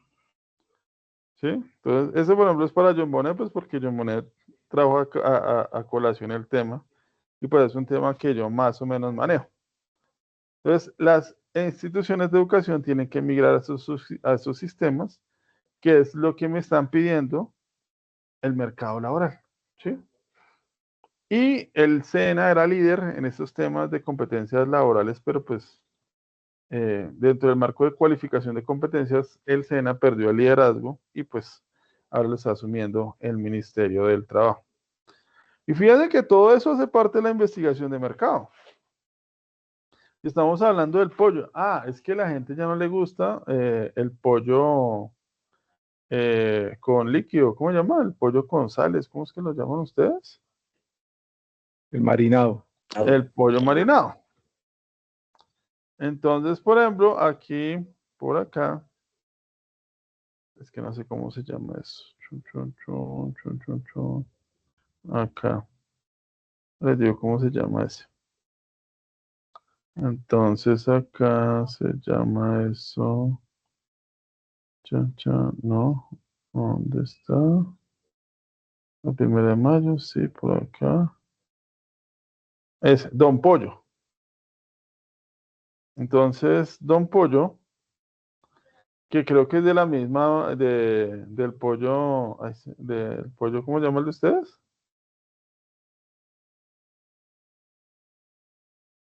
El pollo bucanero, del pollo bucanero, pero acá uno consigue el pollo sin congelar. ¿Sí? Y consigue pollo semicriollo, es que llama. Entonces, si la gente está migrando a eso, ¿por qué? Pues porque hoy en día es el tema fit, que menos grasas, menos carbohidratos, carne más saludable. ¿Qué debo hacer yo yo bucanero? ¿Qué creen ustedes que deberían hacer?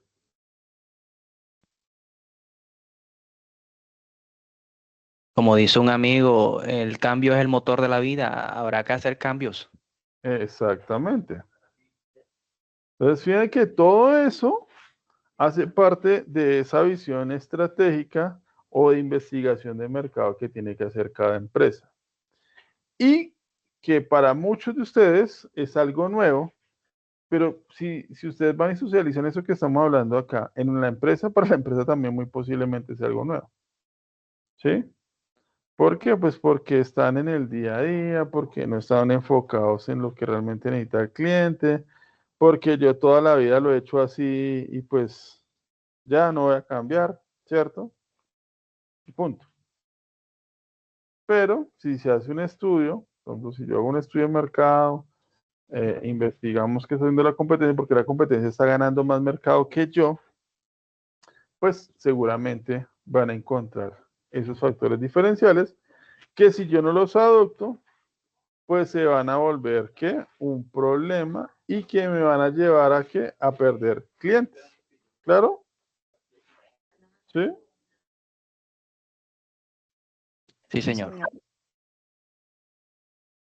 Listo, muchachos. ¿Hasta ahí cómo van?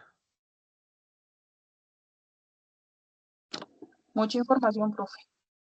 Bueno, entonces como es mucha información, vamos a dar hoy hasta acá. Igual ya van a dar las 9 de la noche. Para que ustedes pues ya tienen una idea y empiecen a generar ese informe. ¿Listo? La idea es que la próxima semana ustedes ya tengan el compilado de lo que les dije la guía. ¿Sí? ¿Sí se acuerdan que les dije la guía?